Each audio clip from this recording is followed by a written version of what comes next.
señalaron. Dijeron igualdad, pero esta vez me separaron. Dijeron mucho, pero no se olvidaron de callarse. Cuánto odio por mi piel sembraron. Dijeron historia y la tergiversaron. Dijeron guerra, muerte, odio y nos culparon. Enfermedades, epidemias nos contagiaron. Exterminación de mi fauna complace a tus mercados. Dijeron riqueza y todo se lo robaron. Oro, platino, diamante, a la fuerza se lo llevaron. Y la actualidad es tan triste que todo aquello que dijeron es lo mismo que hoy se dice más. ¿Quién dice, quién explota, quién se beneficia? El asesino, el mismo que da las noticias. Hay una cuenta fácil que siempre me da las grandes riquezas, de dónde vienen y hacia dónde van. Independiente como los Mao Mao, concluyente como los Mao Mao, como los Mao Mao, como los Mao Mao. Somos resistentes como los Mao Mao, independiente como los Mao Mao, concluyente como los Mao Mao, como los Mao Mao, como los Mao Mao. Somos resistentes como los Mao Mao. Nati Dre es afroresistencia, cultura ancestral, afrodescendencia, solidaridad. Esa es la esencia, la diáspora africana eleva la conciencia, conciencia negra, universal, progresista y transcultural. Negros y mestizos revolucionando, pueblos caribeños y africanos en un solo bando. No más explotación, colonialismo interno, no más confusión, supremacía blanca en el Babilón. Soy rojo, negro y verde, afroliberación. Mientras más negro, más represión. Somos creadores, recupera tu visión. Mi visión es educar con amor, contra el silencio, vivo sin temor. Independiente como los Mao Mao, concluyente como los Mao Mao, como los Mao Mao, como los Mao Mao. Somos resistentes como los Mao Mao, independiente como los Mao Mao, concluyente como los Mao Mao, como los Mao Mao, como los Mao Mao. Somos resistentes como los Mao Mao.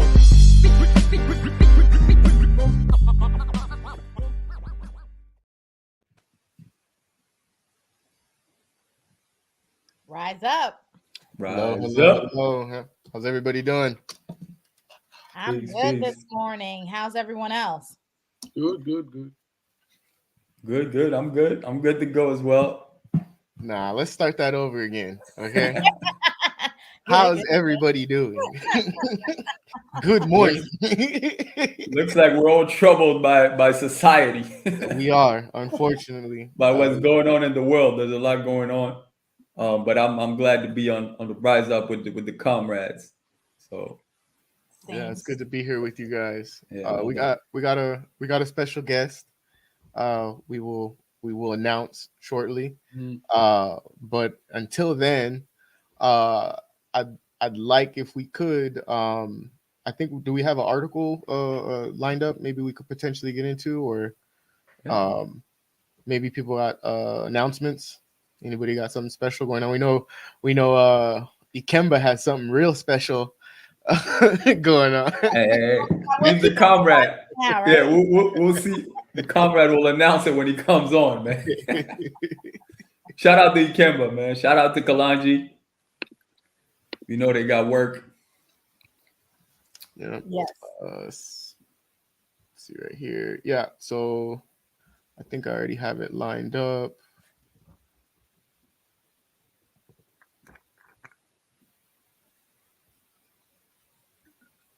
So we get right away into our first story of today. Exactly. Yep. Right into it. So if anybody wants to start this off, I will navigate the article. Okay. Buna, you want to start us off? Okay, so this is it's the article is quite old. It was last year. It's not a new article, but it's about the partnership between the Howard University, which is one of the most important historically and even nowadays HBCUs in the US. So partnership between a leading HBCU and the Pentagon, okay, US military complex industry.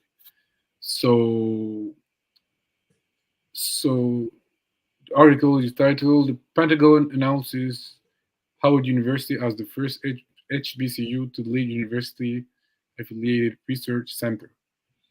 So the Pentagon has chosen Howard University to lead a University-Affiliated Research Center its third partnership with a historically black college or university, Defense Secretary Lloyd Austin announced this week.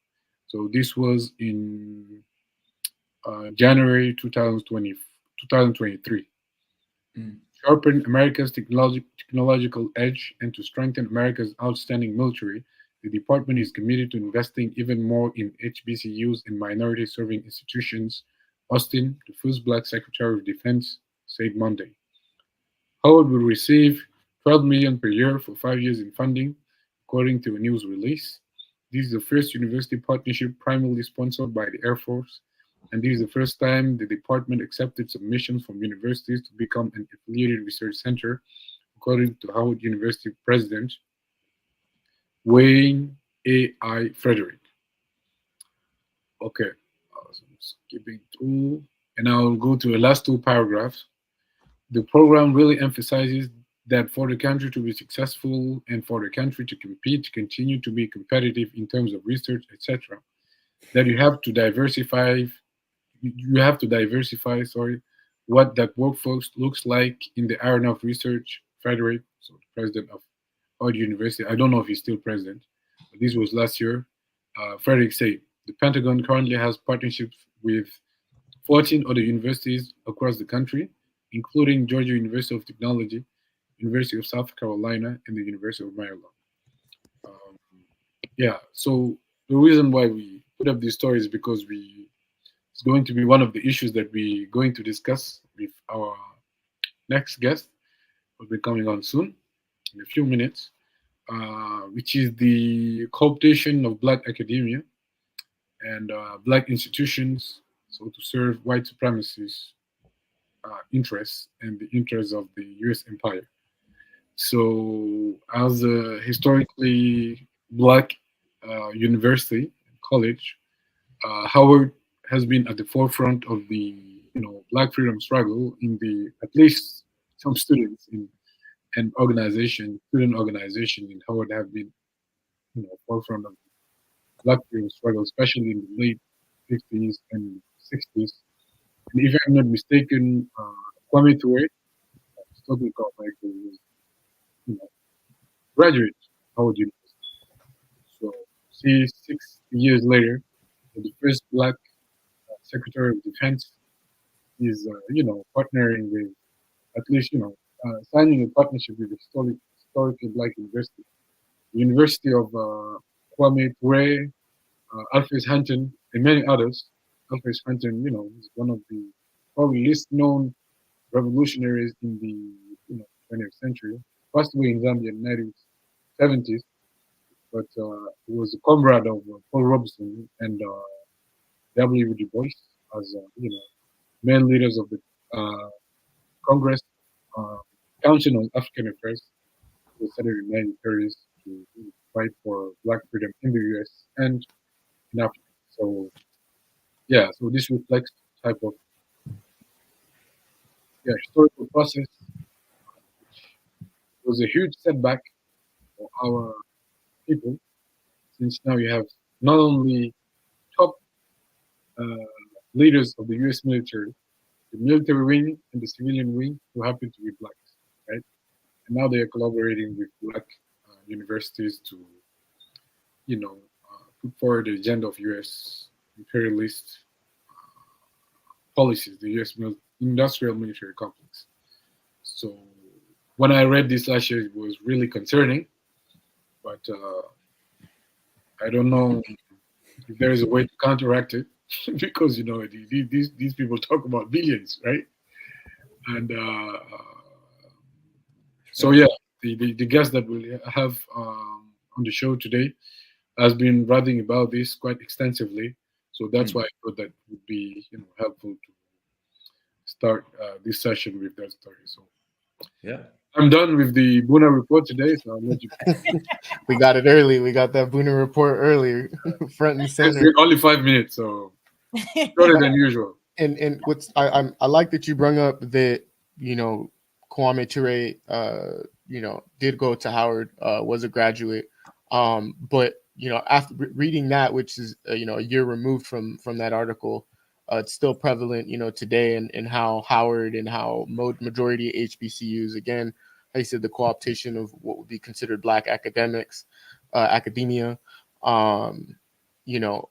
We look at an individual that's running for president right now that, didn't earn it.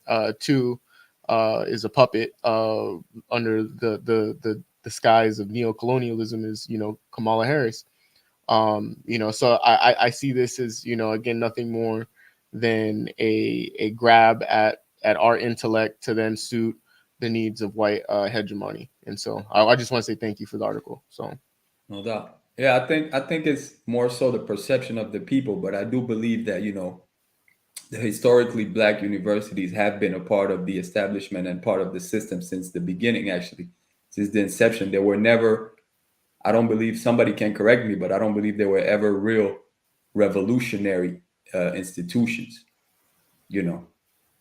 So it's just something that, as far as the perception of the people, it might be, something crazy, something different, like, oh, they're collaborating with the state, but really they've never truly been, revolutionary institutions, as far as when it comes to HBCUs. So, the story continues, I think also too, when it comes to HBCUs, like you were saying, Fernando, we know that within the United States, in terms of access to education, especially higher education, we're talking about it in this particular instance, has been a challenge for Black people in general, just to gain access into the university. So we know that, like, especially in the South, where we find most of the HBCUs, we do have some in the North, like, we have two in Pennsylvania that I know of, and there's some other ones definitely in the North, but we know that a lot of the times when we think about even where the majority of Black people lived and existed within the United States is in the South, right? Because we think about the history of it. And so HBCUs came along as kind of an answer to, like you were saying, but which also was funded through. And I think there might have been, I know that there's definitely one HBCU, and I can't remember the name of the HBCU. If I get a chance, I'll look it up and see which one it was, that I believe started with Black people doing it independently, and then it became the funding started to come from the government too. But a lot of that funding started to come from the government when we're thinking about, like, who's funding these HBCUs, and what are they? Are they ones that were organic outgrowths of the community, which the majority of them, I would say, like, the vast majority of them are not. And the funding does come from government funding as well, when we're thinking about how HBCUs have been used to be able to, or have been influenced in terms of whatever that they teach. And we know that when we look at the history of HBCUs and things that were happening in these HBCUs in terms of people, the students protesting, uprising in these different times, it was because the students were doing these things, where you did, also there was a point where you did have, Black professors being able to really teach the students about the real history, our real history, and be able to really challenge and put forth a challenge toward the state, which we know, because a lot of that funding is coming from public sources, that they've been able to control, who's teaching at these HBCUs, who gets to say what. And so that you're still, just like when we're talking about, academic, like being a professor in the academy, or what you're being taught in the academy, is still controlled by the state because of that fact. So, and I think that the contract with the Pentagon from this article kind of shows how that connection is still there. For sure. Yeah. I mean, I believe that there's always, certain professors, certain great professors that, teach, that have a revolutionary aspect to the history and all of that. But, all in all, we still understand, even historically Black colleges, to still be, about integration overall. But, the experience though of the students, just being so much around your people and all of that, must be, must be really great. I didn't get the chance to go to HBCU, but that the experience as far as that must be a great one. But yeah, we see what's going on when Yeah, I have some friends who are from Howard. And I, people who have gone to HBCUs, whether they're small ones in like, the Midwest, or bigger ones like Howard. What you're saying, I've heard that from everyone that I know that's gone to HBCUs. And also too, what it looks like to have been like an elder of mine, what it looks like to have been, I'm forgetting the name of the HBCU that she went to, but where you had H. Rod Brown coming in to speak, and you have people who are students who are really protesting, and people who go on out of these HBCUs to be part of the revolution, and to also fight for those who are part of the revolution and things like that. So I think that there's so much potential in HBCUs, because like you were saying, Fernando, that you're in this environment with so many of your people. And I think that the potential that exists there to really create radical change, and to really like politicize our people toward our own interests and means is there, because there's such a large number of us. And I think that's one of the reasons why you would see something like the article Bruno brought up, and why you would see the U.S. wanting to intervene in a way that is not so overt in terms of deciding what people are learning, and how they're using that information, how we're being taught at HBCUs, and what is being poured into you to determine how you will behave after you get out of that HBCU. No doubt. But Buna, you wanna take it over? Yeah. So yeah, I don't necessarily agree with what Fernando has said regarding the history of HBCUs, but this is something that our guests will probably discuss during the questions, because I think at some point they have been the battleground for the fight for Black dignity and emancipation, but at some point some of them at least have been co-opted. And you also have to analyze it simultaneously with what happened with the armed wing of the Black freedom struggle, which was, also militarily and politically defeated, right? So I think that you have to, that defeat also explains the trajectory of, HBCUs, but, I won't say more. This is something that Dr. Curry will probably when he has. So the partnership between the Pentagon and Howard University, one of the most important HBCUs, is just another example of how Black freedom struggle has been undermined using Black faces, and also how Black academia, or at least part of it, has been co-opted to serve white supremacy and the U.S. empire. And here I just wanted to remind you what late great African-American sociologist Eric Franklin Frazier wrote in an article that was published in 1973 entitled "The Failure of the Negro Intellectual." So in that article, which you can find as an opening quote of one of the articles that our guest has published a few years ago. So in that article, Eric Franklin Frazier wrote that most Negro intellectuals simply repeat the propaganda which is put out by people who have large economic and political interest to protect. Of course, Negro intellectuals are in a different position from the standpoint of employment. If they show any independence in their thinking, they may be hounded by the FBI and find it difficult to make a living. At the present time, many of them find themselves in the humiliating position of running around the world telling Africans and others how well off Negroes are in the United States and how well they are treated. Okay, this sounds very familiar to some of the things that we hear from Black politicians, right? And the so-called Black misleadership class, to late Glenn Ford. So to get a better understanding of how the Black academic bourgeoisie undermined Black freedom struggle, we're now turning to our next guest, our brother, Professor Tommy Curry.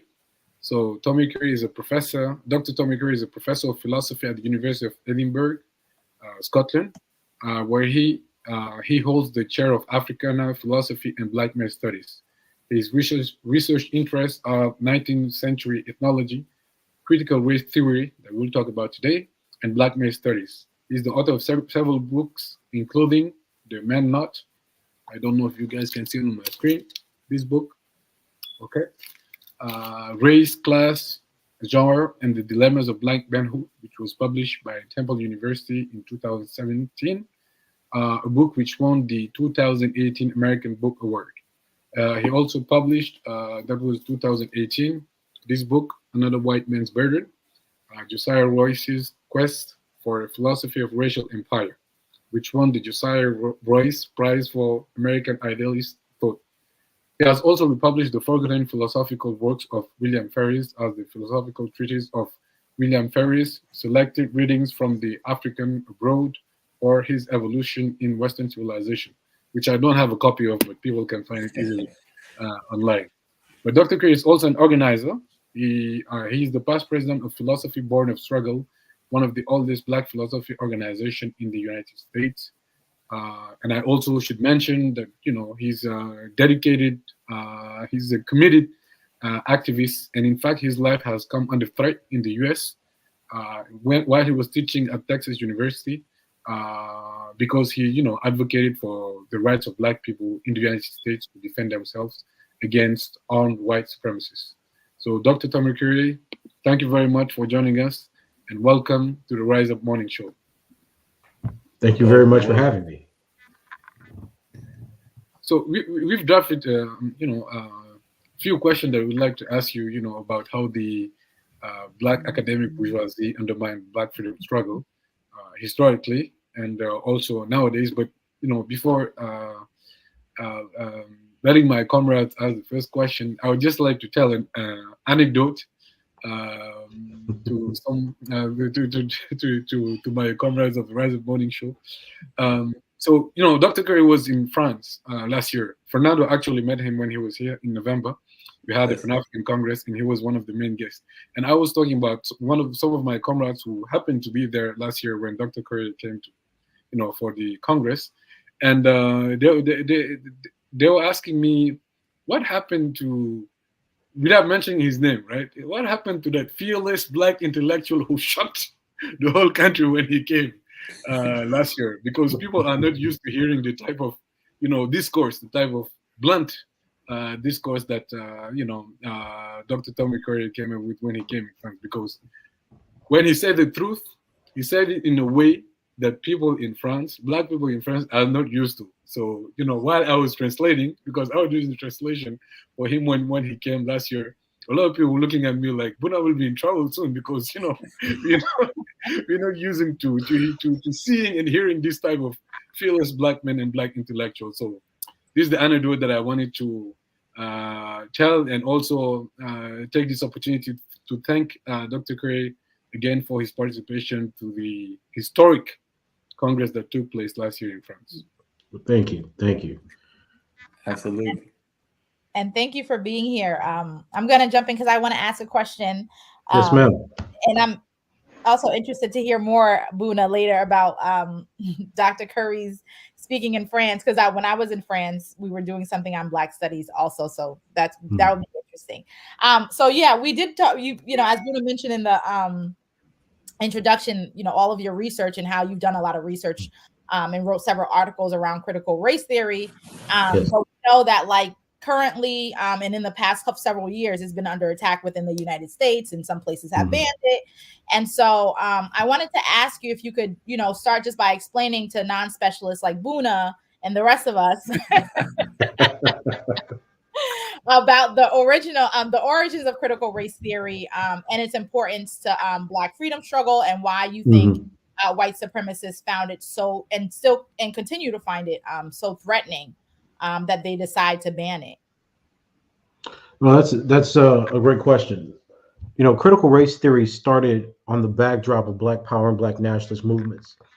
Many of the people who work in critical race theory today largely link it to progressive commentaries and critiques of liberalism.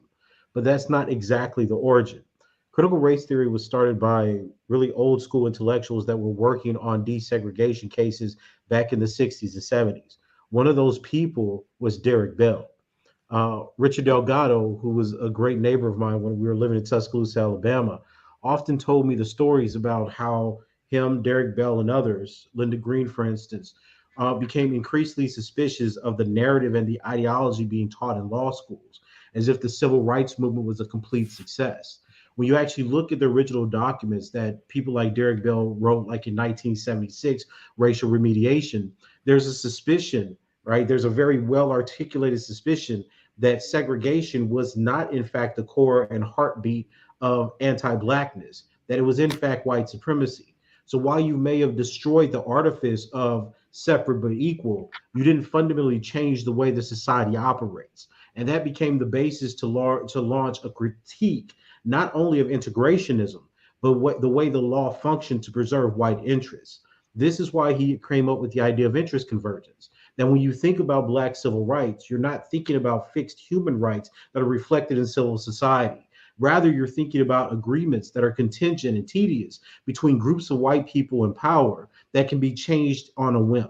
So he argued that Black civil rights, specifically, voting rights, segregation, even employment rights, can be fundamentally changed if it no longer serves the interests of a white liberal majority versus, say, white conservatives or the white poor. He had different white parties debating over these issues. I think we see with the recent Supreme Court decision in the United States that that's exactly the case, that they decided that Black people should no longer be beneficiaries of affirmative action, at least in school admission. But they still allow it for gender and for other categories that they're inventing. I think they're trying to focus now on Title IX disparities around men.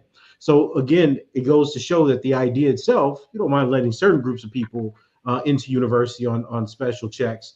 But when it comes to Black people, that becomes an issue.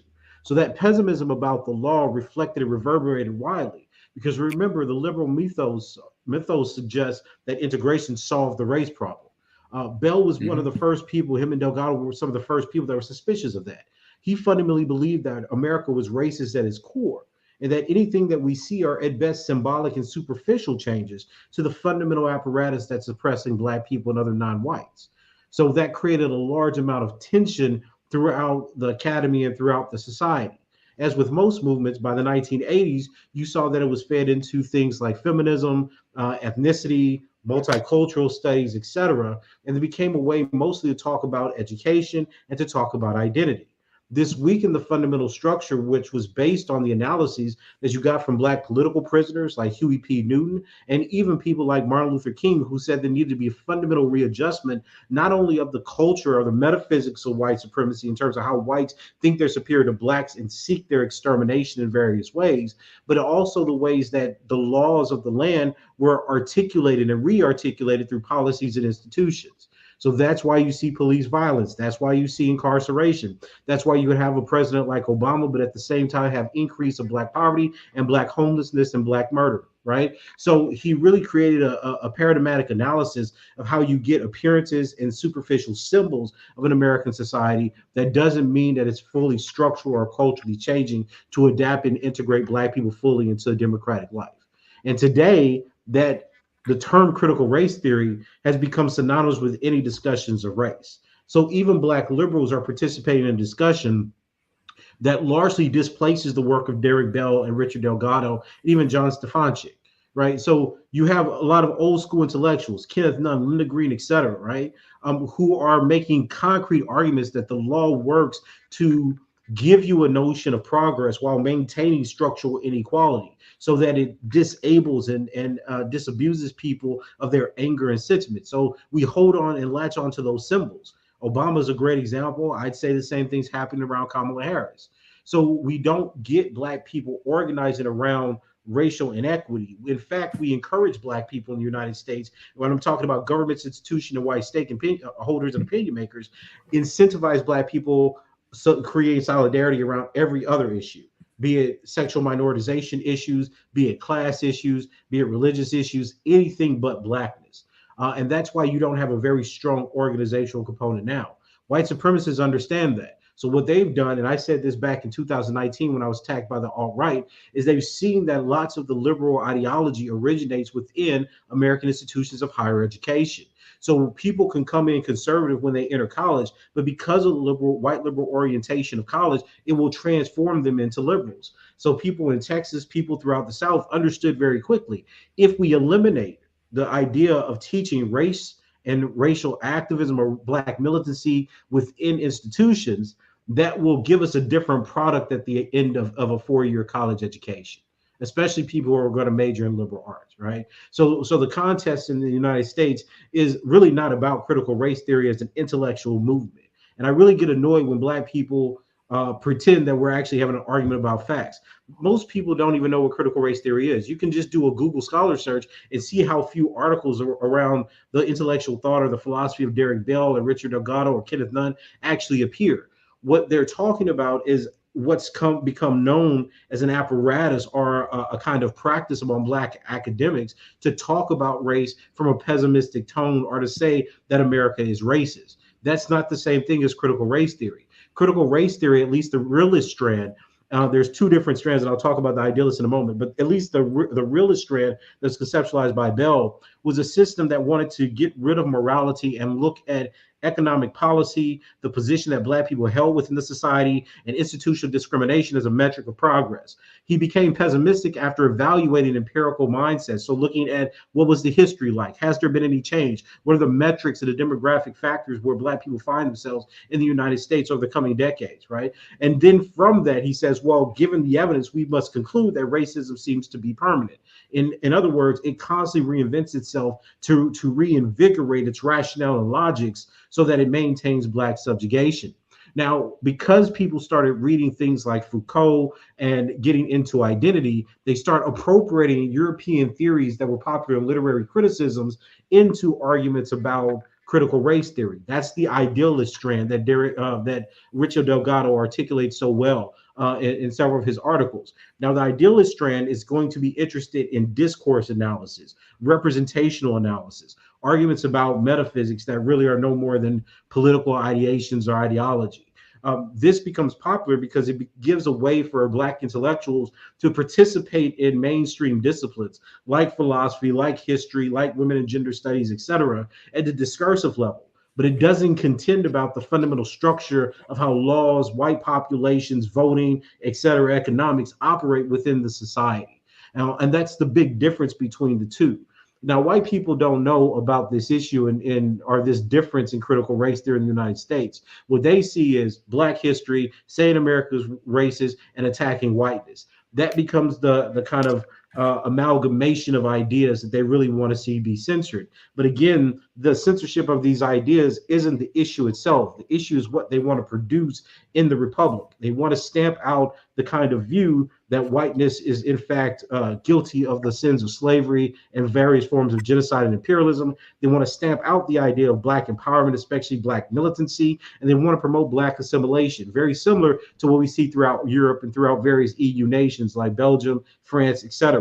They don't teach any ideas of black struggle. So the idea is that you have a huge assimilationist pressure in terms of learning language, in terms of valuing the same kind of idols and respecting government governance and law.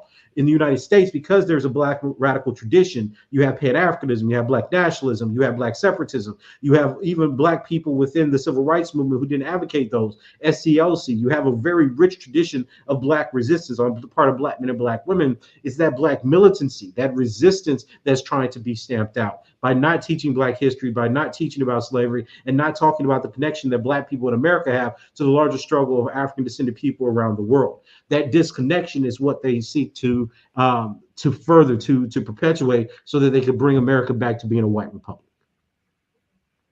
Thank you for that brilliant in-depth response. I think people can watch the replay of this morning show for just that part to get that breakdown of critical race theory that was so beautifully done. Thank you so much.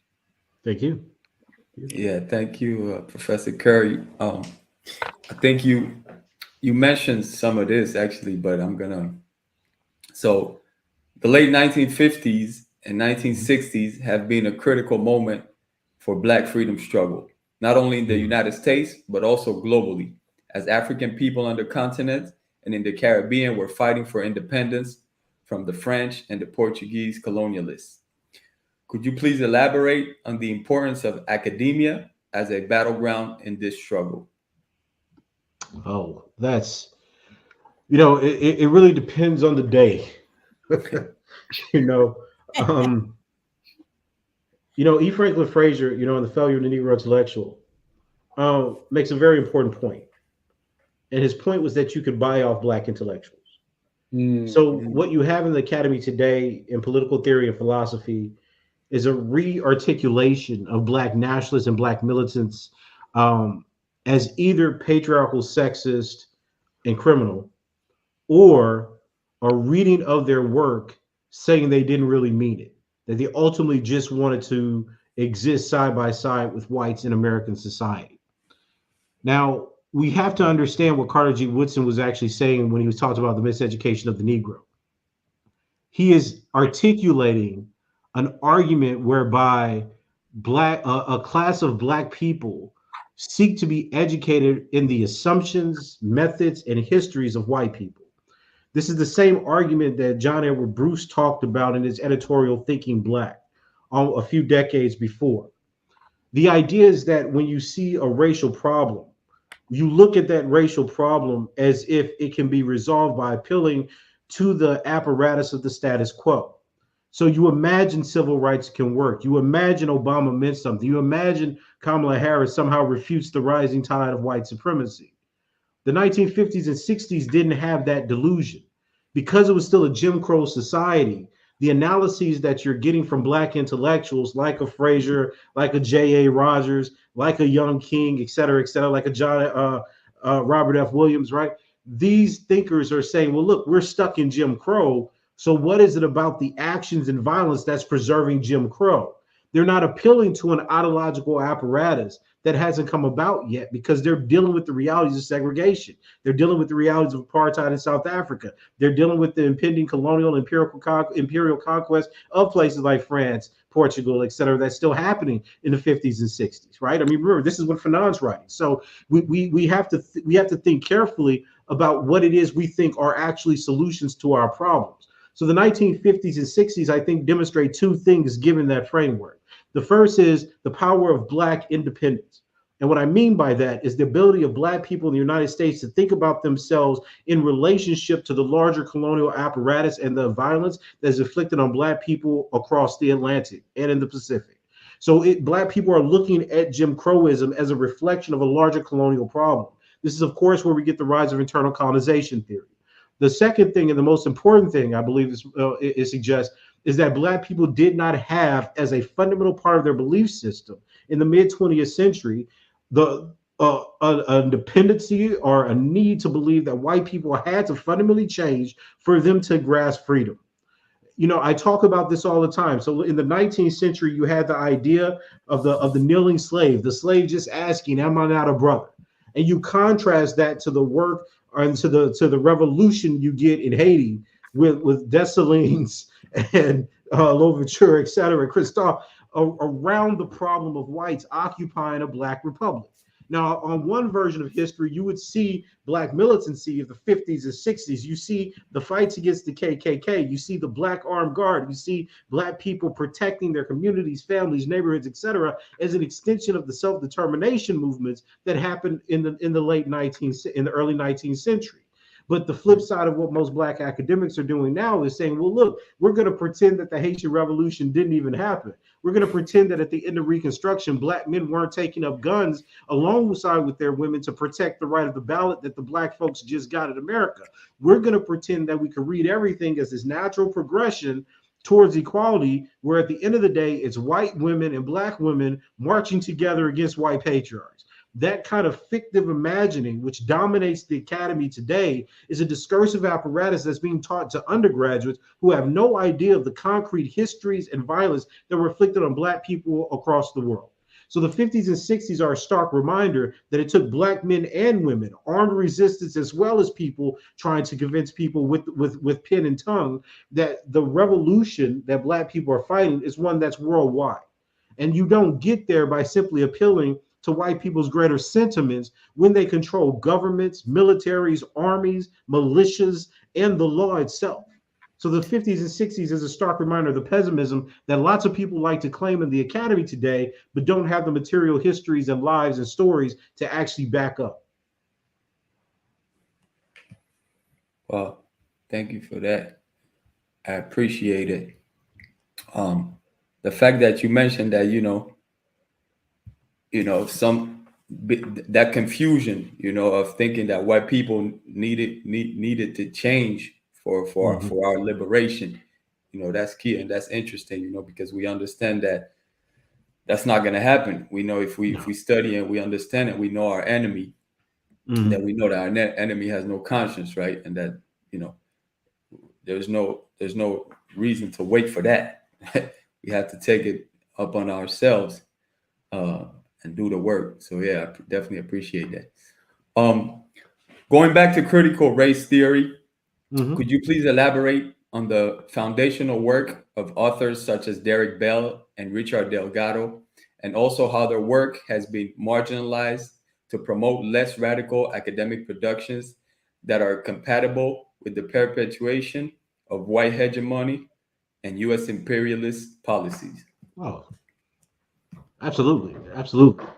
I think that the work of Derek Bell specifically is important because it ruptures the illusion that we had of equality being given to us by the passing of a law.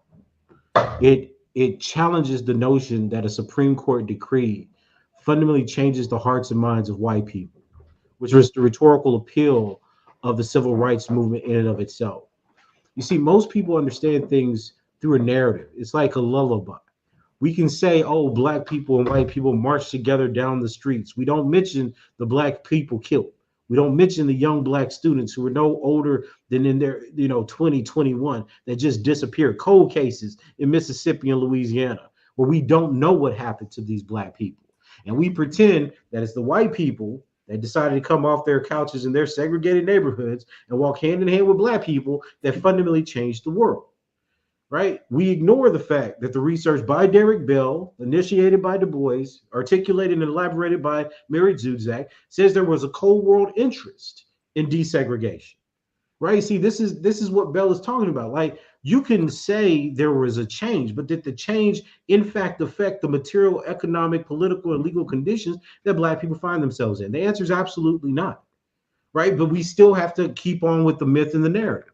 So what ends up happening is, if you want to be hired at an Ivy League institution, if you want to be hired at a major research institution, which are majority white departments, we make up a very, very small percentage of the U.S. Academy, right? You have to say things that connect with those groups of people. Nobody respects black intellectual thought. Hell, most of the people that are teaching in black philosophy went to schools where they didn't take any graduate courses in black philosophy, because there's only like 120 black philosophers. So imagine the number of schools there are in the United States.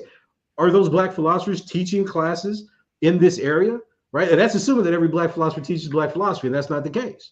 Right. So what you have are people in a self-declared field, at least in philosophy, right, and many other liberal arts disciplines, that are saying they teach an area or they know an area where they fundamentally are disconnected from the intellectual history and heritage of how black people thought. The reality of the situation is that from the 19th century forward, black people were not integrationists. Integrationism was an accidental term that comes off the back of the Warren Court. They were interested in desegregation, right? They started applying contact theory by Alspore and all these people to justify the policy. Oh, if we desegregate, white people will fundamentally change. But we see time and time again that a rise of ethno-nationalism or white supremacy or white supremacist politics, right? Pick whatever you want, white populism, etc., often follows any symbolic or concrete advancement on the behalf of black people in the United States. So the idea that just being around white people fundamentally makes them more accepting of your culture is just a lie. When we look at social psychology, we can see that in the names, in the threat construction of black men. We see it in the reaction that whites have to black male names. We see it to the way they perceive black women, specifically around issues of poverty and actually being closer to black men than other groups of women. Like, all the data and social scientific research explains to us that black people are basically a non-incorporated group of people within the United States. But what we do is constantly appeal over and over again to the idea that, hey, we're American, they're American, we can somehow reconcile this race issue. But nothing in our history suggests that that's the case. So you have an academic class that says, look, let's ignore the material reality, let's ignore the history, and let's project upon black authors, be it Martin R. Delaney or Frederick Douglass or Martin Luther King or W.E.B. Du Bois especially, let's project on them the idea that they wanted to actually be part of the United States and live side by side with whites under integrationism. And the funny thing about it is, you could go all the way back to Du Bois of The World in Africa. He explicitly says that integrationism is a form of racial suicide, and that it disconnects the struggle that black people have in America against white supremacy from the larger Pan-African struggle that connects colonialism and economic exploitation of Africa and Asia with the interests of black people in the United States. That's explicit, it's not challenged. He wrote it in the 50s or 60s, and yet every time we talk about Du Bois, we don't talk about his Pan-Africanism, despite the fact that he's basically the father of Pan-Africanism, of course, to George Padmore, and he explicitly rejects integrationism that's following after Brown v. Board of Education. In fact, he says he fundamentally disagrees with Martin Luther King about this notion of integrating into America, given the way that America still has colonies of Africans across the world.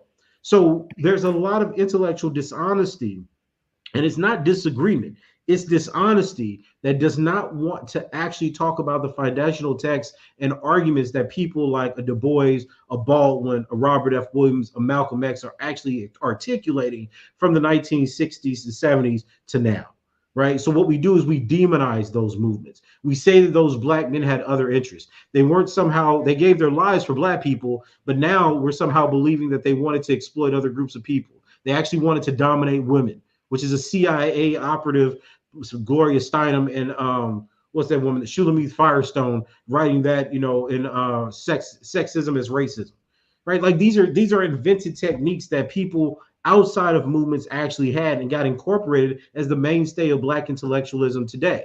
So what we'll do is we'll demonize all the black men that died. We'll demonize Medgar Evers. We'll demonize King. Evidently, now the argument is that King had sex rings. And we're quick to believe that. Anything bad about the people that disrupted the status quo seems to be whatever the black intellectual class is going to reflect. This is the same thing that Elaine Brown talked about in The Condemnation of Little B. She said you have a bunch of black intellectuals and black politicians that are willing to castigate and condemn, incarcerate and kill poor black men, despite the fact that historically, poor black men have been among the most revolutionary and militant classes of people in every colonial geography. So you have a deliberate demonization of a population that has been known to give their lives in the fight against white supremacy and white imperialism. And yet, as intellectuals, we're told we're not supposed to honor that, because I'm supposed to believe that because someone doesn't hold the same politics about gender, sexuality, or class 80 years ago, almost 60 years ago, that somehow their fight and their sacrifice isn't worthwhile. It's nonsense. Right? But this is how the academy generates and produces information. You have to remember that there's almost an autopoiesis here. The academy wants to constantly regenerate itself. Disciplines want to regenerate itself. And if you could get black faces that say these arguments, that claim that they're Marxists, that claim that they're liberals, that claim that they're progressive, that claim that they're feminists, all of that fundamentally are external ideas that are used to problematize the issue of black solidarity and black militancy. This is despite the fact that many of the revolutionary leaders in these movements were black women. So these women become alienated from their own intellectual history because they're being appropriated within liberal, progressive, and feminist discourses. So the academy being fundamental, I don't know, man. It's a tough pill to swallow, because the aspirational nature of the U.S. Academy is such that it's a means to increase one's class status and class mobility. Yeah. Right. It's not the endeavor that you get when Du Bois and E. Franklin Frazier and Charles S. Johnson are writing. They're writing from a position where they're attacking the ideological foundations of Jim Crowism. They're trying to refute the notions of Black inferiority. Today, Black people think they're inferior. Poor Black people are inferior. Straight Black men are inferior. Black people who are not liberals are inferior. We do the Black Academy does the work for you today. You don't need, if you take away the white people, you still have Black academics that are generating problematic theories about the ways that other Black people operate. Yeah. Now, despite the fact that this has no data to support it, which is always my point, I was like, let's just look at the facts. It's a self-sustaining narrative.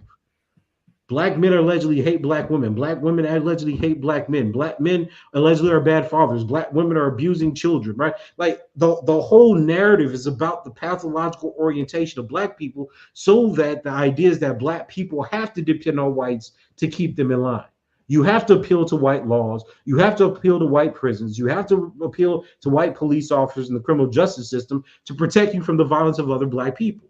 And it's this mentality that means that the middle-class Black people or the middle-class aspirant Black people fundamentally see other groups of Black people, poor Black people especially, as a danger to their social mobility and their class position. So the Black Academy is certainly not the locus today of Black liberation. But there is a need for Black intellectuals to maintain and recover the truth about how racism operates, how anti-Blackness sustains itself, and how colonialism operates. Because the farther away that we get from that moment, the more revisionism we see taking place. There's a great book by Fabio Rojas where he talks about how Carnegie and the Ford Foundation were actually funding projects among Black people that were integrationists, non-nationalist, feminist, liberal orientations and articulations of Black political problems. So if those classes of Black people get the Ford and Carnegie grants, if they're getting the Guggenheim grants, etc., that's going to be the kinds of work that's lauded the most in elite research one institutions as well as the Ivy League. And that's why you get the popularity around certain things now. Those works don't connect to the Black working class. They don't connect to Black masses in general. But nonetheless, they have a certain status within the academy, and that's why you get the marginalization of someone like Bell. Bell taught at Harvard. He worked on civil rights law. He has the track record and the writings to justify being a major player in terms of Black political theory and thought. But he's not. And it's not because he didn't put in the work, it's because he's not compatible with the overarching ideas of liberalism, integrationism, and a certain form of gender politics that wants to demonize and condemn Black militancy across the world. He's actually drawing from internal colonization theory. He's actually talking about Pan-Africanism. He actually relies on how Baldwin and Du Bois actually see, the larger conceptualization of Blackness around the world. I think that's the failure of many Black American intellectuals. They don't see themselves as fundamentally connected to the problems around the world. We think that America and the race stratifications in America are the same everywhere, and they're certainly not.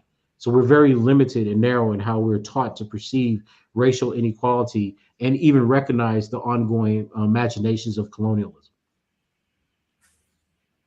Yeah, it's funny that you mentioned Fabio Rojas' book, which I have read, by the way. It's one of the books that I have read after, reading one of Dr. Tommy Curry's article. Just a footnote, but then I went to dig deeper. I read like 10 books. I like footnotes. Yeah, and it's funny that you mentioned that because that was, the next question that our brother Isaac had for you. Yeah. So the question that I had is, could you explain how funding from state institutions as well as private foundations such as, the Ford Foundation, was weaponized to de-radicalize Black studies? And as Buna stated within this question, I'm thinking of Fabio Rojas's book titled, From Black Power to Black Studies, and how radical social movements became an academic discipline, which you just referenced, but also reference extensively within your work, which I appreciate. So if you could Sure. Explain that. Well, look, when Black Studies started, when Nathan Hara was writing some of the first treaties in Black Studies, there was a need to recognize and identify the oppressor. And the oppressor, be it individual white racism or the white liberal class or police or the government, whatever the case may be, became a central object of analysis. Okay.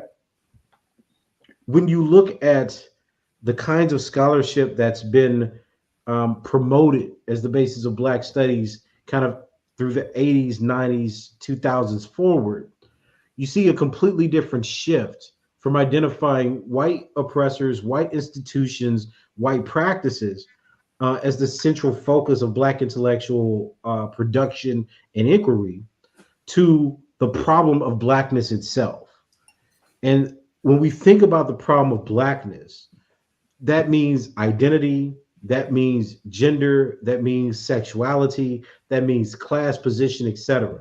So you fund it at elite Ivy League institutions, groups of scholars, and it's certainly not all, but groups of scholars who articulate racism as a form of discrimination that prevents them from joining the upper and middle class. Now, while that's certainly true, there is discrimination that prevents that. That doesn't become the core of how all Black people think about themselves. So what Fabio Rojas is saying is like, well, look, the Ford Foundation, Carnegie, et cetera, started using fellowships, Ford fellowships, and basically incentivizing elite institutions to hire and develop scholars that believe racism was something that we could discuss, that we can signify, that we can negotiate among academic peers and individuals. Whereas the Black militant work that are even the African-centered work, right? We have to think about the critical intervention that people like Asante made and other Afrocentrists made, are not given credit or celebrated as a paradigm of thinking about Black people at the center of the world, right? So this incentive structure, right, really is seen throughout the U.S. Academy. Right? You can literally get a job, at least in my field. I'll speak specifically about my field. As a philosopher, you can get a job if you never taken a course on race, never studied a Black person, but really believe that race is something we can overcome through dialogue and understanding. And let's say you write a few papers about that. You're a specialist in race theory. A white person could read Du Bois, write an article on Du Bois, and they're considered a leading theorist of race theory, right? Like this is how superficial our current discussions about race and racism are in the United States. Like we'll have arguments about whether or not the Black Power movement was sexist because it didn't let women lead, or et cetera. But we don't dare have arguments about the fact that these white women or even white men were organizing, killing, and raping Black women, right? We don't mention that. So you see what I'm saying? Like we'll talk about the violence of a Black movement that didn't assign leadership positions, but we don't want to talk about a white society that legitimized rape and murder. You see, and to me, this is the problem. We want to pretend that those pictures we see of lynchings were fundamentally disconnected, that they're simply remnants of a time that's gone. But we don't see that connecting fundamentally to the dishonesty of saying, well, we could talk about racism to the people who cannot speak about racism because they're gone. And is that eschatological problem, that problem of death, that constantly reflects and mirrors the reality that poor working class Black people have upon and reflected back on the dishonesty of Black intellectuals and academics who pretend that this is an intellectual project that can be conceptualized and negotiated. Well, yeah, if you're in an Ivy League institution as a professor, you can negotiate for higher pay. You can negotiate for more people being hired. But is that going to change the fundamental condition of Black people outside the academy? Absolutely not. And that's what people who constructed or the original notion of Black studies was trying to do. It was trying to use history, knowledge, and science as a way to improve the living conditions of Black people, which is why you have Black doctors interested in why are Black people so sick? You had Black psychologists interested in why are Black people thinking this way? Why are they sick? What about the white society is making them sick? You have Black historians. Well, what about Black history do we not know to uplift ourselves and have self-esteem, or what King called somebodyness? So the project of being a Black intellectual was fundamentally connected to the uplift and liberation of how Black people thought about themselves in the real world. That is no longer the case, right? And that's largely because of who's been funded and what scholars are being elevated, and what scholarship is being elevated as the basis of how we study Black people in the 20th, in the late 20th and early 21st centuries. Yeah, and I'm gonna throw a very thought-provoking question at you. Please. Should black academic bourgeoisie, be held accountable, for the massive death of Black people, especially Black males, and I can even throw in there Black women in general. Absolutely. Short answer, but the long form answer, if you could, I would even go further, to say, it's fair to argue, that Black academic bourgeoisies have quote unquote capitalized on the death of Black people to advance their own careers. If you could elaborate on both of those. Yeah, I mean that's basically the argument I made in chapter 3 of my book. So yeah, listen, I always talk about people before me, like the Lane Browns and the Malcolm X's, because they made they launched some of these arguments, right? Like, they understood that the Black academic class, I mean, hell, this is Fraser's point, right? It's like the Black academic class is more interested in talking about what it's lost rather than what Black people as a whole have lost as a function of white supremacy and colonialism. And I'll be honest with you, if you have these conversations, you're not popular in the American Academy, right? You're not popular. There are lots of people that don't like me because I say racism is permanent. I talk about the problematic history of white feminism and the off-bred of subculture violence theory that Black feminists, imitated to demonize Black militants and poor Black men. Like, these are all things that we can literally just look up. It's not, it's not invented. It's not a theory. It's kind of like, here's the paper that they cited these things in. But that's not popular. So what ends up happening is you have a Black academic class that can say, when George Floyd was killed, I believe that I'm oppressed and I have suffered because I've seen this poor Black man who I think is a patriarch, a demon, and a rapist be killed.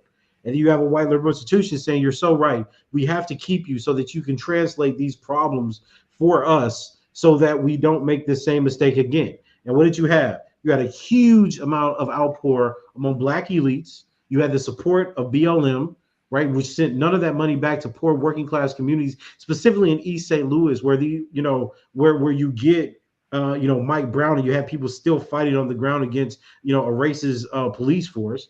Black people where I'm from, Louisiana, Lake Charles, saw none of that money after catastrophes like Hurricane Rita hits, right? So you have Black people benefiting and becoming rich off of white philanthropy and white liberal support. Like, you don't hear anything about BLM anymore. Like, they bought their houses, they're off the map, they're off the radar, right?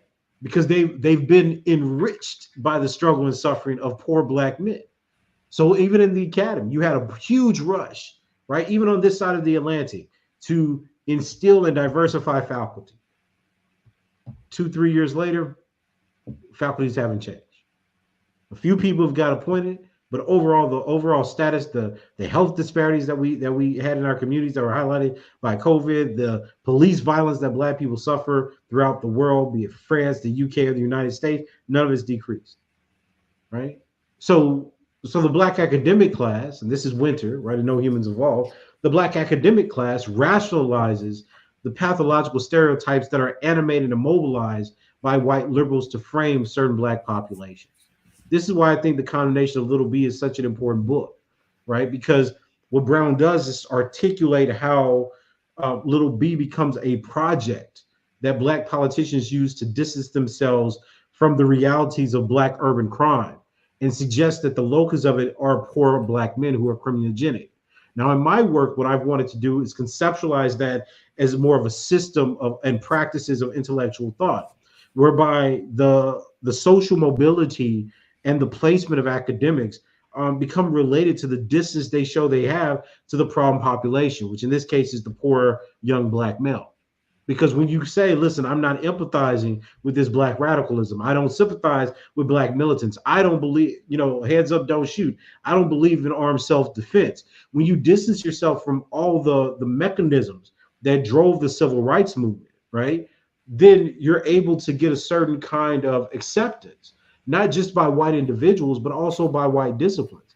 And it becomes legitimate, even though it's not the truth, right? When you read Cobb's book, this nonviolent stuff will get you killed, you see the courage of Black people. You see the coordination of Black people and Deacons of Defense in Louisiana and Mississippi, right? You see Black people protecting and guiding nonviolent protesters, right? And protecting them from armed white racists. But that's not how we talk about the civil rights movement. That's not how we write about the civil rights movement, right? And again, I'm saying this. I'm saying this more as the overarching idea. It certainly doesn't mean that there aren't people who do write about this, who are problematizing these theories, right? Like Peniel Joseph's books, on Black history and Black militancy, and Cobb and Moses, all those works. But the problem is that those ideas are marginalized. They're pushed at the periphery. The mainstream intellectual traditions that people are working through are largely integrationist, liberal, and trying to apologize for the violence that Black people utilize in their attempts to get free. And I think you see where that leaves us. Like, look at everything that's happened in the last 5 years. Look at COVID. Look at, the murders of George Floyd. Look at, the rise of Trump. Where are the intellectual and political treatises about that? You have commentary. You have people trying to get on TV, trying to make a snippy remark to become famous. But there's no fundamental connection to the rise of ethno-nationalism in France, Italy, the EU, the UK, and what's happening in the United States. Nobody makes those kinds of connections. Nobody asks, why are Black men sodomized and raped on the streets of Chicago by police? And you see the same thing happening in France, where they, beat and rape and sodomize that young Black boy with the baton, right? We don't make the connections because we're not thinking, well, what are the mechanisms and practices that were demonstrated are utilized on Black men and Black women in colonies that are still being utilized today as examples to dissuade Black people from protest, resistance, etc. And then when you say, well, look, we could actually study this. Let's look at the data. We can't do that. Well, why can't we push the French government, the UK government, the Netherlands for data about racial murders, for life expectancy, mortality? Well, we don't want to do that. We don't see race, right? So what we are dealing with is not just the intellectual deficits that we have as Black intellectuals trying to understand a global problem, but we also have to deal with the fact that many of the European nations, EU nations, are making it so that you can't trace, track, and materialize or evidence the kinds of disparities that exist within European societies more broadly. And this is exactly what's happening in the United States, right? The idea that you can't speak about racism, that you can't teach Black history. I wouldn't be surprised if Trump wins again, he bans the collection of racial data. Like, these are things that are possible because they exist practically everywhere else in the world. And then we're having conversations like, Black intellectuals, like Black scholarship is somehow fine. It's not fine. Right? The Black academic class lends itself to this misunderstanding.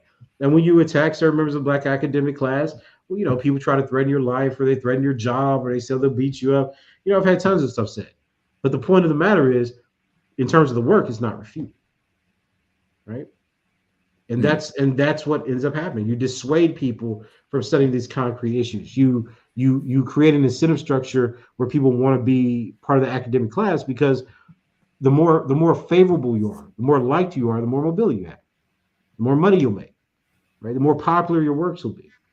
But things like truth, things like verifiability, these don't become words that we use as researchers, as Black researchers anymore. We leave the hard science to white people. They get the grants, they dictate the overarching structure and ideas that people operate in. Black people become a subset of that, right? And then we make our careers largely criticizing their blind spots about racism. But in terms of a structure, an idea, intellectual and cognitive schema that could explain the realities and the backsliding we see across the world in terms of Black rights and Black humanity, that's not something that I think occupies the minds of many Black intellectuals that much anymore, right? Again, not all, but many, if not most, in my view.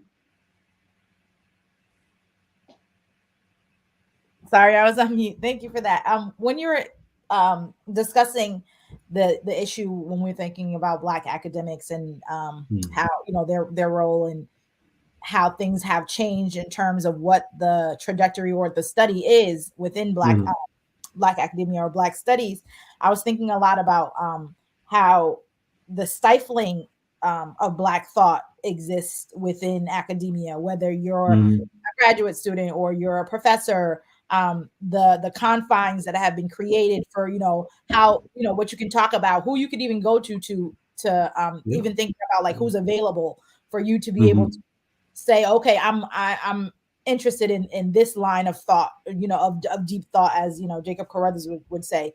I'm interested in this. Can you point me to this? But you don't have a lot of those people there to go through those things. And so how that stifles, Black scholars who might be, in graduate school or within the academia and looking for those things and looking to, like you were saying, continue in those legacies and build it up.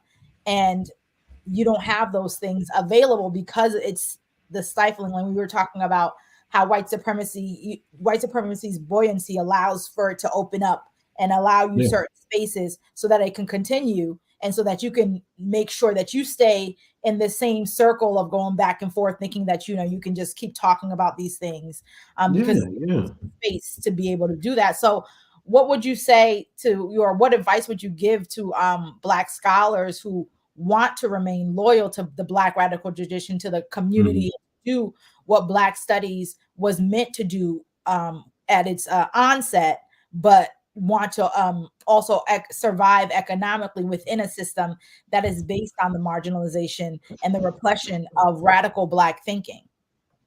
I mean, that's a tough question because, I'm so pessimistic about what's happening in the United States now. I tell many of the students who contact me, look for jobs outside the U.S.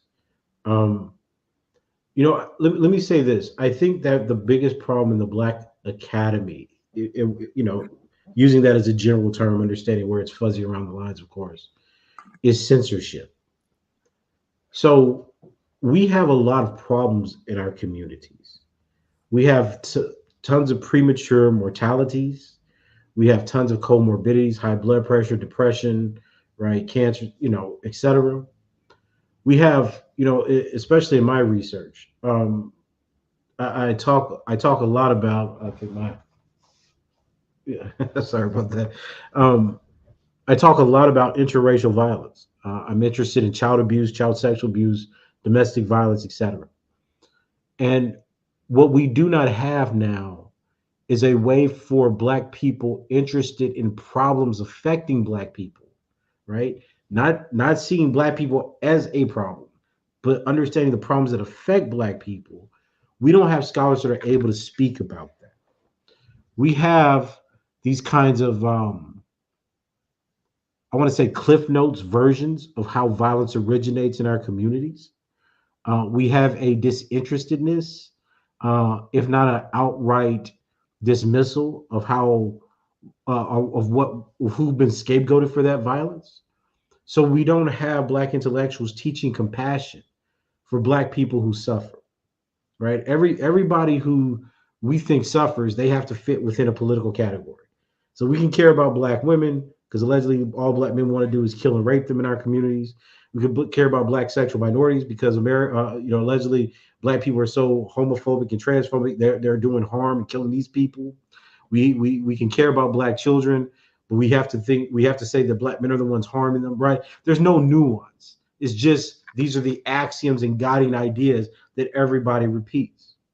So what you have happen is an inability of Black people to actually study how Black people live and how Black people die, because you have pre-formulated answers that have to pull up and connect with these larger ideological projects.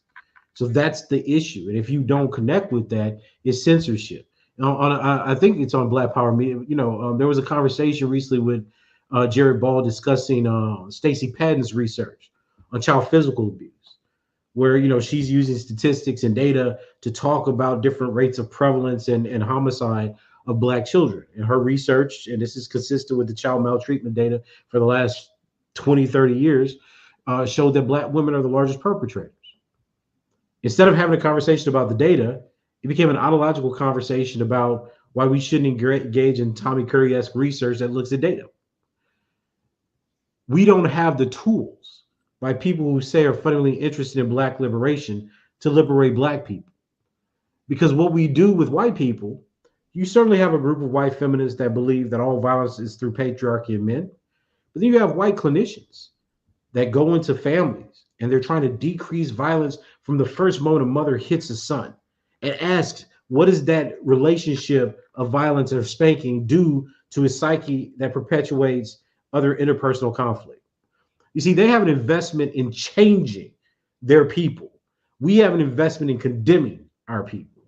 So the students who want to study Black people have so many different problems to confront and so little expertise in Black studies to confront them, given the turn that is taken towards discourse analysis rather than social scientific research, that there's a gap in terms of what the students can say that's actually palatable to many people or members of the Black academic class. So the students who want to do that, I would say, be courageous, right? Realize that just because a Black person is teaching you, there's still more about Black people to learn. Think about and trace the origins of the theories that Black people are professing. This, for in my work, this is going back through the arguments and debates about intersectionality. But there are other theories too, like this idea that Black men want to be white men, the idea that Black people make white people less racist, contact theory. All these assumptions and theories are problematic, but they're held deeply. They're deeply, deeply held by the Black academic class, and this is what they're teaching their students. So Black students have to become recommitted and focused to understanding the problems that affect Black people, because there's so much work to be done to try to improve our actual condition, be it in terms of health or in terms of consciousness. But right now, basically everything we learn about Black people and advocate for Black people at some point becomes reflective of a Democratic National Platform and party, right? We're not teaching. We're willing to accept Kamala's history as a cop and her stance on Gaza because she's the best option, and we're happy to see representation. People, when Obama came out, I remember reading Obama's book, and I say, I was telling my, we were debating about this. I was like, look, I do not feel these universal class politics. This idea that if you help all poor people, you disproportionately help Black people. Nah. I mean, that may have a marginal effect, but if structural racism, which we know becomes a major impediment or obstacle to Black people's higher quality of life, and even healthcare access and, the way they're treated in clinics for other issues, then this doesn't help that. And we don't have a lot of people sensitive to that. We've internalized inferiority of the white oppressor and projected that on members of our group. We generally think poor Black people are dangerous, men and women. We fundamentally think that little Black boys can't learn. We fundamentally think that Black men are sexual and lethal threats to other people in their communities. So you've destroyed Black solidarity because you've assimilated theories that suggest to you can't trust the Black person next to you. And mind you, again, there's no evidence for this, right? There are 44 million Black people in the United States. 22.8 are adults, I believe. And when you talk about Black men who kill Black women, 250, maybe 300, but I haven't seen that in the last decade, 290. Black women that kill Black men, 150. You're talking about less than 1% of the adult population as the reason to not trust other Black people.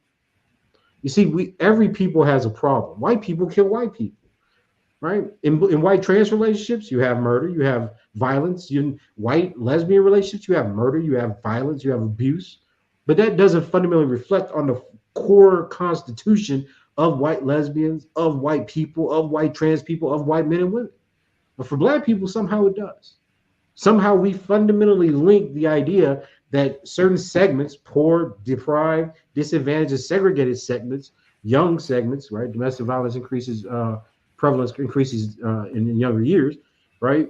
We link that to a fundamental constitution of Blackness as manifested by Black maleness, Black femaleness, or Black childhood.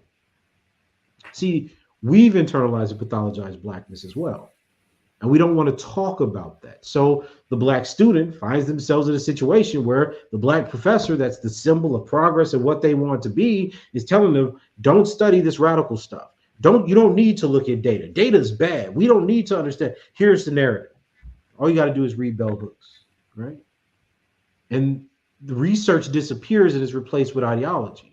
The lines of inquiry between the Black boy or girl, the Black man or woman who says this doesn't make sense, I want to research that, then becomes replaced with the representational ethics of what they should always say in regard to a problem. And now it becomes a matter of belief rather than study and debate, right?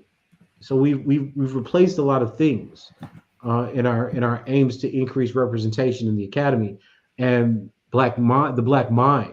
And I want to be clear here. I'm not saying Black consciousness as if like George Jackson's consciousness is to understand the root of the white supremacy structure. Even if that becomes debatable, I think that prior to that, the Black mind says we can test that claim. We can test if Black people's downward mobility, if the prison industrial complex, if Black poverty are related to, if not caused by, white supremacy and the interests of white people. And once we inquire into that and say the answer is yes, then what new concepts and theories need to be launched to explain that reality and dismiss other alternatives we say work? You see, I fundamentally believe in the capacity of Black people to think.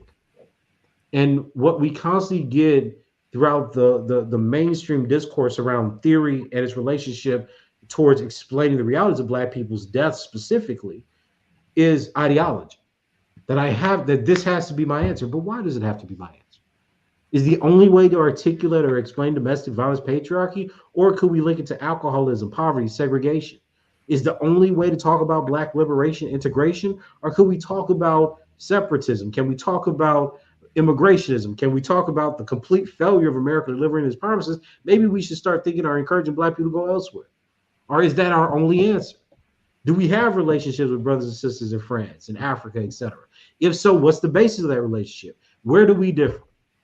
You see, these are interesting questions that generate research and study and collaboration, but that's not what we've encouraged people to do, because we're much more interested in understanding the relationship that Beyonce or Cardi B has to intersectional politics and liberation, right? We've replaced substance with symbols. And no matter how much we convince ourselves to hate each other, we're stuck with each other. No matter how much we want to demonize Black men or Black women or Black children, we're going to produce each other for the foreseeable future. So the question becomes, how then do we build an understanding of each other and our conditions that do not fundamentally pathologize what we are on the basis of what our white oppressors did not want us to become? Yeah, I think especially when you, like you were talking about thinking about ourselves, I think one of the things that's happened, the way that I've seen it within, America, how Black people live within America today, is this, like you were saying before, right? These answers and theories to the problems that you're supposed to just say, oh, that's the answer, not be able to say, well, I think there's something else going on here. I think we should dig into the nuance. I think we should connect it back to a lot of the history. And so therefore also thinking a little bit about internal colonization, but also like thinking about, African people as a nation within a nation, and therefore what are your national interests, but also within a nation, what nation are allowed to go through their growing processes within themselves to figure things out, as opposed to saying, well, we have these issues, this is the answer for it, because when you think about the United States,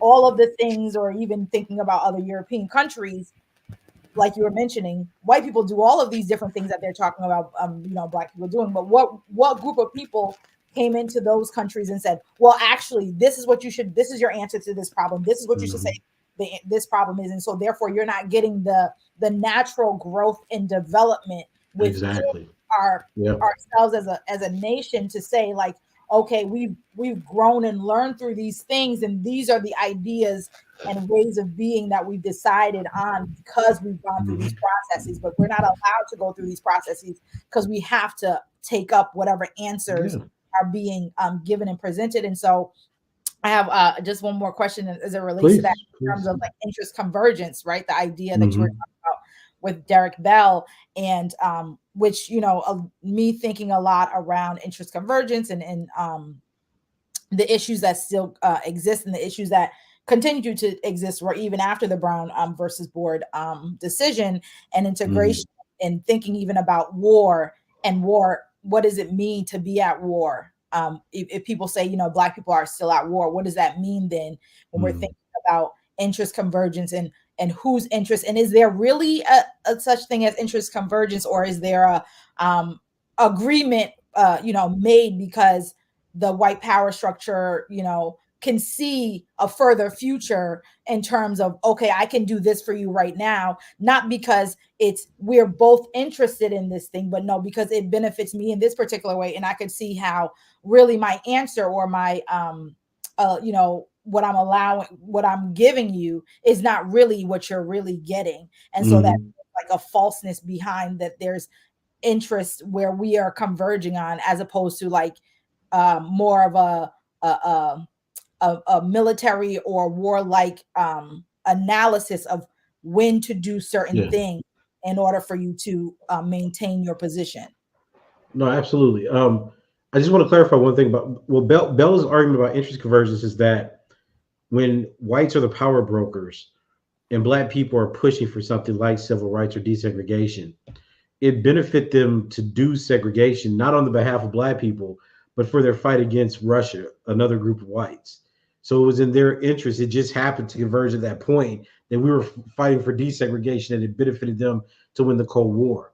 In his last book, he has this notion of racial fortuity, where he's making exactly the argument you're making, that these are, these symbols are fortuitous situations that arise between pacts with white people, where black people are at best the third party that have no control whatsoever on outcomes, right? So I think that's appropriate, but I think that we have to have people courageous enough to talk about the attacks on black people, the murder of black people, the rise of a black academic class as a technique of war. My student, he's a professor now, Dr. Gilmore, he's at Purdue University now. He's actually written a dissertation about this very issue on counterinsurgency and how military tactics have been used throughout from the civil rights movement forward to control the black population, right? So I think there are black people who are doing and have these kinds of ideas, but at the same time, the issue is the popularity of them, right? Like if I would have stayed in the United States, I would have been the only black person in the department that constantly has to argue against white liberals and black liberals about why I'm wrong, despite the fact that all the data and textual evidence is on my side. America is not a place where, as you're saying, you're thinking about and generating new ideas. It's about the reification of certain categories. And I explained, here in the UK, I explained to people how insidiously racist it is that you have that the two guiding ideas. Well, the one major figure that guides every person's understanding of race here is bell hooks. And the only idea that's thought to explain all realities is intersectionality. And I said for a moment, I was like, imagine what other group of people have ever been ruled by two ideas, by two arguments, right? Because that's all they give students, two arguments. So in my classes, we read 100 years of black thought, 19th century, black power, 20th century ideas, etc. And when my students come out, they're like, wow, I didn't know that black people had so many various ideas about the same problem. I was like, so that tells us something about the ways in which our conceptual lens is being shaped. We're no longer producing people interested in inquiry. We're no longer producing people that are interested in free debate. As you can tell probably from some of my articles, I write articles with tons of facts and data and citations because I'm ready for the debate. I'm ready for the struggle over the legitimacy of the idea. But what people do is they say, we don't want the debate. We want you to agree. You don't agree. You're not on the same side. Well, it's like, okay, maybe that's the case. I'm far too country to care about what bougie black folk think. I come from Lake Charles, Louisiana. A lot of these things in the academy are still strange to me. It was a culture shock for me to understand that black people hated other black people. I didn't come from a place where that was possible. And it took me a long time. It was a very painful process, I'll be honest, for me to understand how black people in the academy worked. I was a first generation student. I had no idea that black people had these kinds of sentiments about each other, right? And then my view, I was a debater. I pushed myself to be educated. I was like, oh, well, surely I can just show them the facts. Oh, you think this? Here's the data on domestic violence. Here's the data on rape. Here, oh, well, we don't want to see it. Oh, so this is something different. This is about a visceral hatred you have about members of our community. This isn't about you wanting to know the truth. So yeah, you're not the interest convergence. And in my work, I've tried to link that to a more conceptual apparatus of disciplinarity within American institutions and fields. Is something that I think explains a lot, but at the same time, it has to be extended to why black people are taught the things they're taught. And we love to go back to Woodson, but the problem with Woodson, or the problem with going back to Woodson, is that many black intellectuals teach Woodson, not understanding that Woodson is a critique of black intellectuals. Right? Like, and I've had these arguments with people. Like, they're like, "Oh, well, we're being miseducated." They're like, "No, you're being like." He's very clear. You're going to white institutions like Harvard, and you're learning systems of economics and theory and history and philosophy that don't reflect the realities of black people. We should not trust you. It's that simple. But that's not how people read miseducation these days. So for me, I'm always conscious of the fact that when I make an argument, when I teach people, when I'm mentoring a graduate student, what are we mentoring them towards? Right? That's why none of my students will actually. Some of my students disagree with me, some of them agree with me, etc. But we're teaching students, or we should be teaching students, intellectual diversity. I teach my students everything I know, and I still keep their creativity going so they can move beyond me. Because I'm 44 years old. At some point, my perception of the problems in time will change. Right? But my ideas are useful for my time. I grew up at the end of segregation. So I understand the racial realities as a black man from a very poor part of Louisiana that understood segregation and what it meant. And I see it throughout the world. I see people, I meet South Africans that still hold that inferiority complex from apartheid. And I recognize it because of where I come from. So I understand that connection, but the world's changing. So someone who's 20 or 19 now has a different perception of the issues, and that has to be able to grow. It has to be fueled. It has to develop into a system and analysis.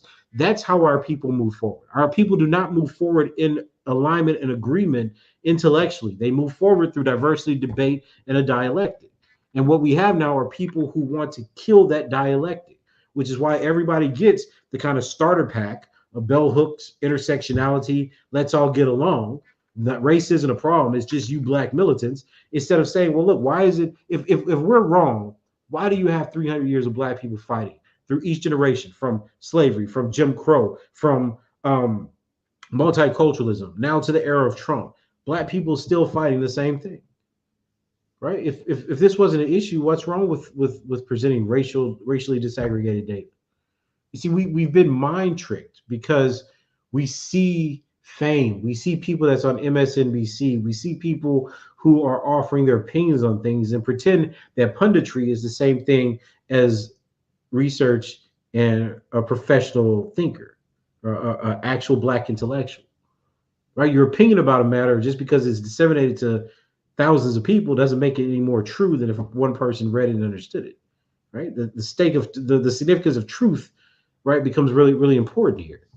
And we come up with new fancy names for things, which is what we do. We say, oh, look, this phenomena exists within black people. Let's call it something. Let's give it a name. But what does that do? If we don't teach black people that we're actively caring for each other, if we don't teach that there are black fathers raising children for themselves, that there are black fathers who are taking care of their wives because they're sick or because they're hurt, are there black mothers who are doing the same and have compassion for black men? Are there black same-sex couples that are fundamentally contributing to the ways that we re-understand ourselves and articulating liberation? Then how are we humanizing ourselves? If all we teach is critique and hate of our own people, despite which side of the Atlantic you're on, how do you possibly expect to flourish? No other group of people do it. It's incredible to me, because at the same time you see black people criticizing each other, right, over gender politics or political allegiance in this new election, you have white people saying, look, we're shutting it down. We don't want to hear about gay rights. We don't want to hear about trans rights. It's about white families. It's about white Italians. It's about white Polish people. And that's what the government and country is going to be about. Well, I'm confused. I thought nationalism failed. EU seems to be doing pretty well by comparison. You see, we're taught to despise ideas. Right? It doesn't have to be nationalism, but even the idea of our own people being self-determined and being and rule over themselves for themselves. We're taught that these things shouldn't be in the interests or concerns of black folk, but it's in the concerns and interests of every other group of people. The UK is stuck with Brexit because that ideological trope held currency. British people fundamentally believe they were British and should be ruled, and their future should be dictated by other British people, not by other Europeans. So how is it that every other group of people throughout Europe, and now even in the United States, because make no mistake, the argument with Trump is about white nationalism and a white republic versus everybody else.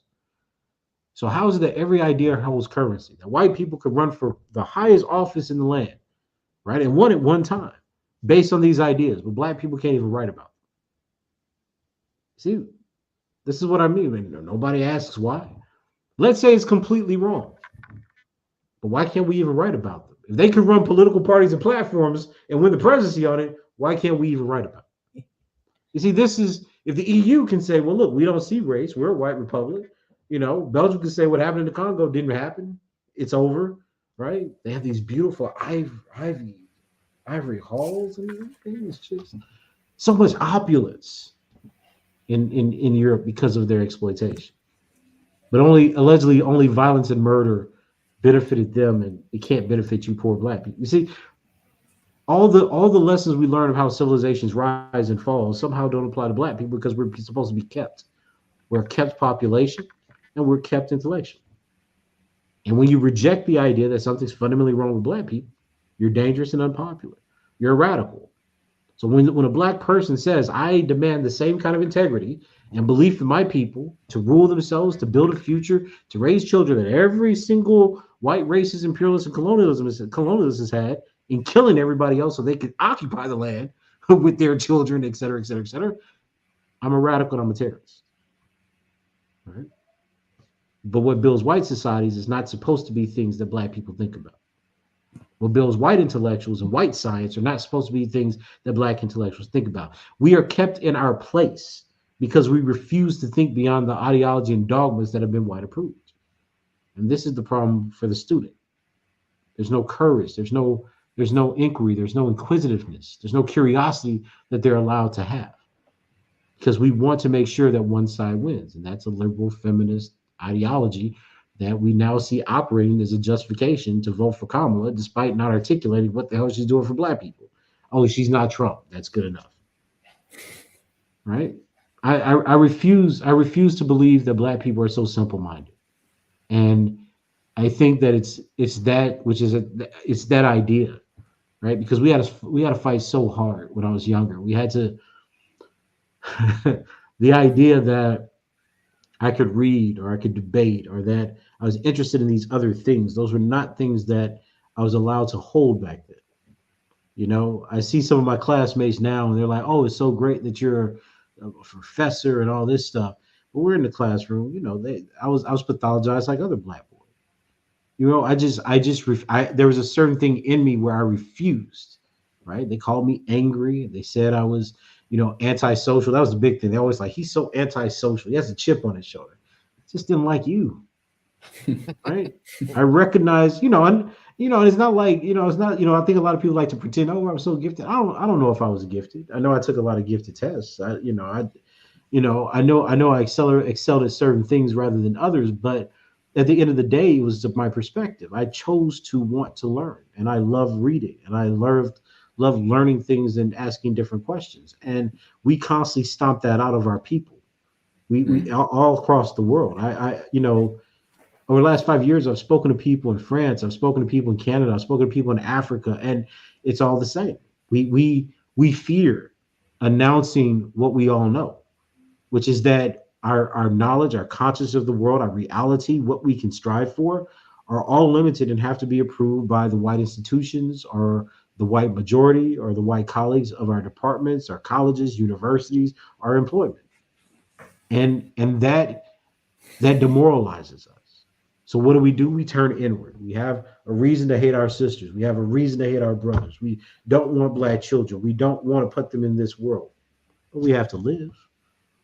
Right. And it's that process, right? Is that process that makes me just so disappointed and so heartbroken because there's not any other group of people in the world that will demonize and condemn themselves the way that we do to our own. And that's why I refuse to do it, right? Like I refuse to, despite all the violence I see, because I work with black male victims, it's not because black women are bad, because of the conditions and situations they're put in. They don't kill children because they're bad people. They kill children because of the depravity of the society that isolates them, that hurts them, and it's the same thing for the men.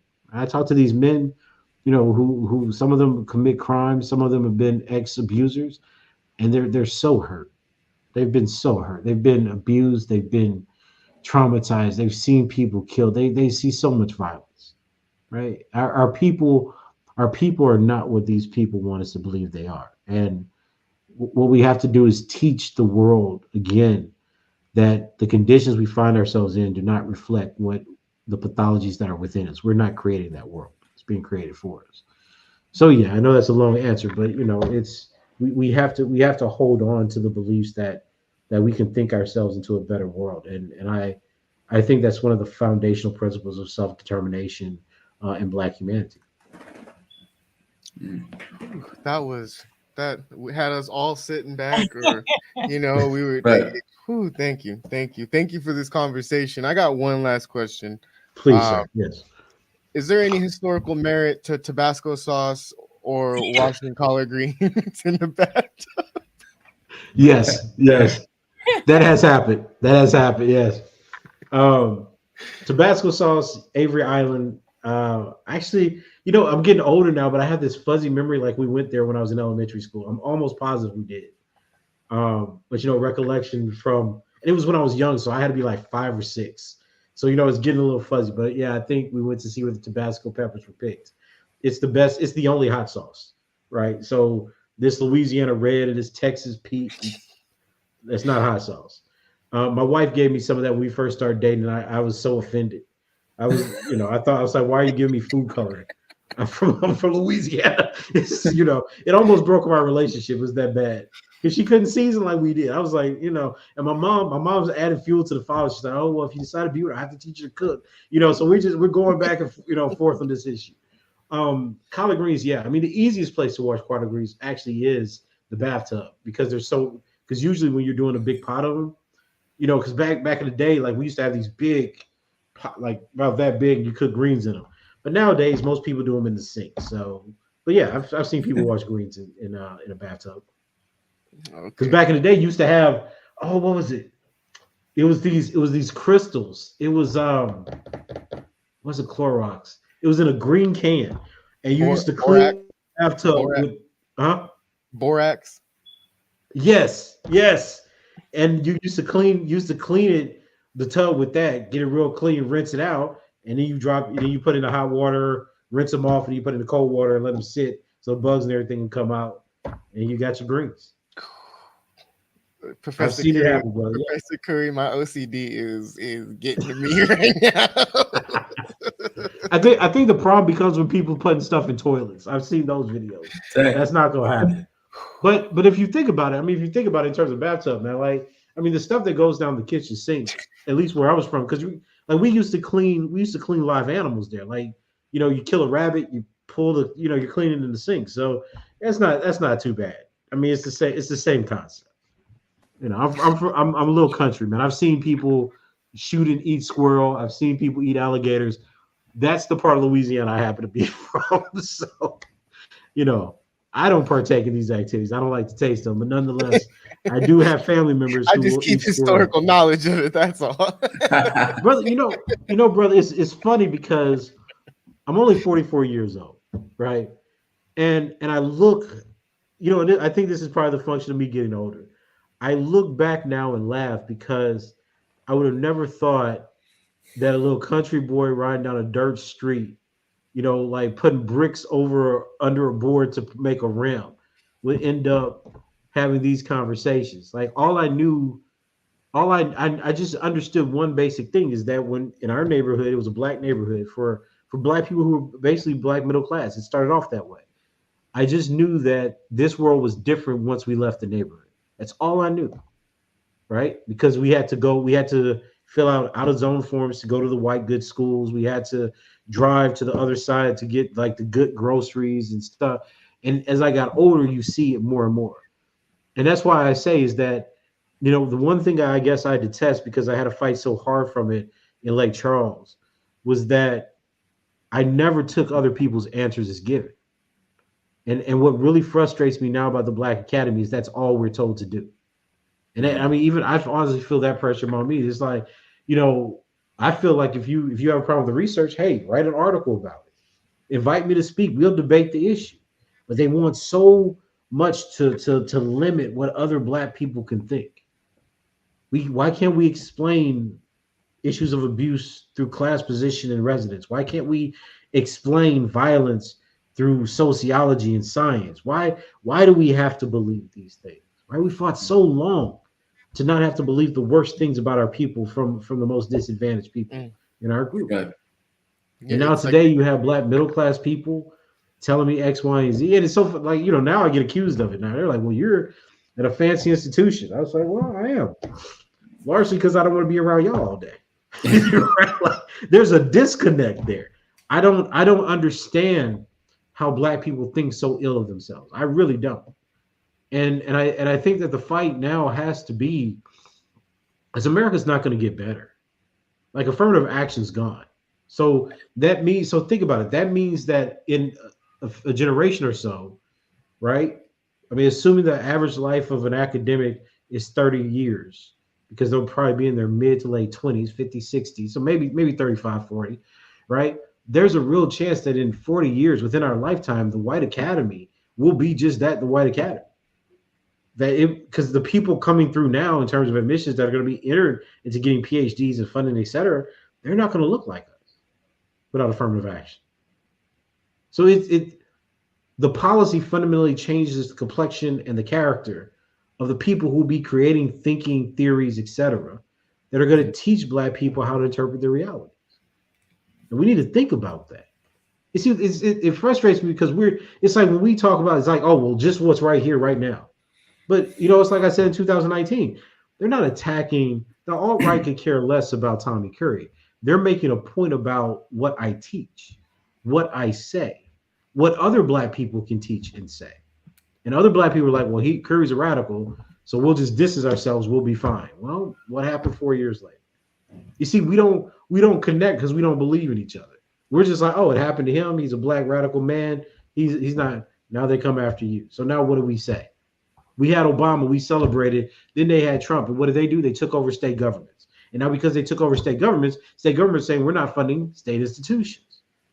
So the notion that we have around decolonization, if we can call it that in America, right?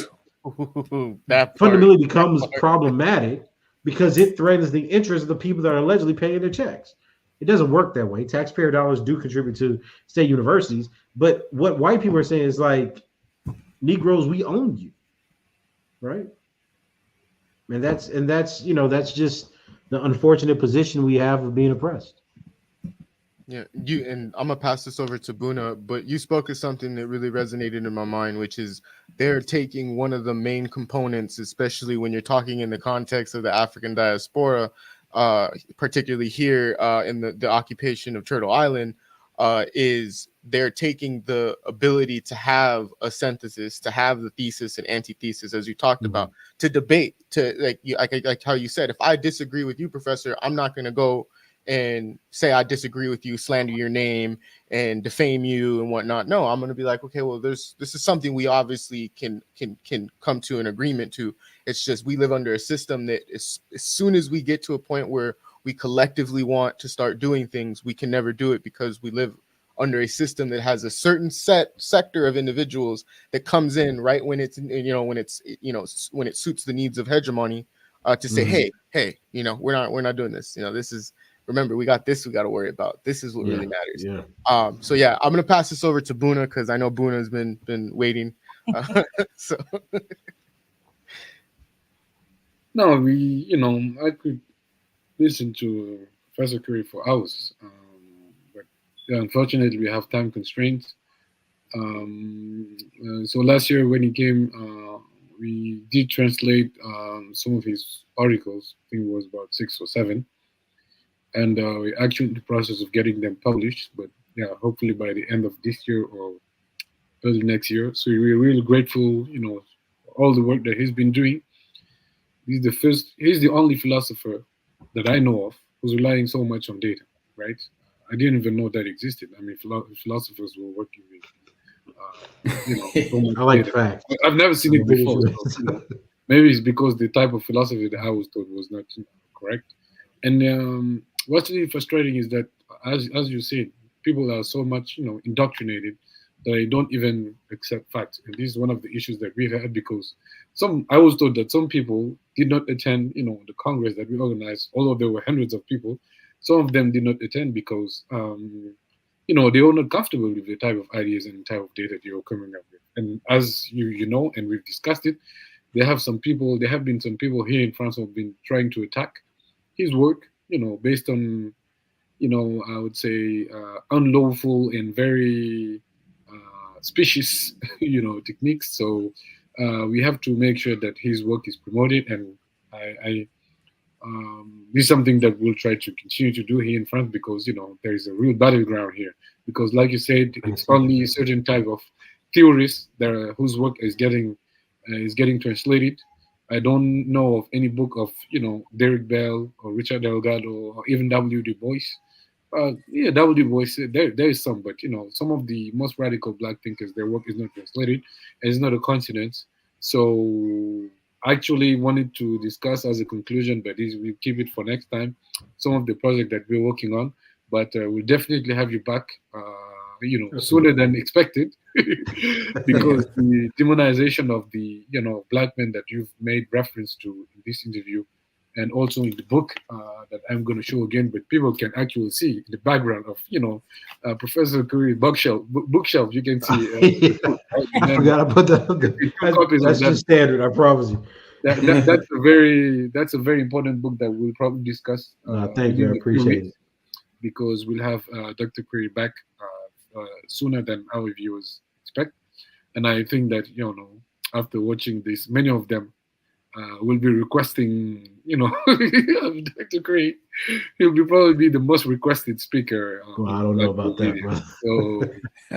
So yeah, thank you again for it's been an absolute pleasure.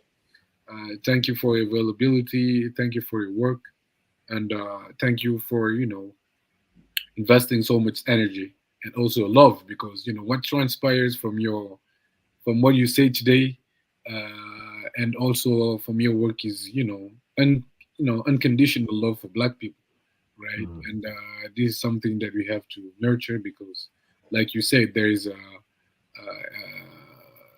anti-Blackness that many of us have internalized, and I don't exclude myself from those people. I think for very long, I have to confess that I thought also that there were issues with Black people.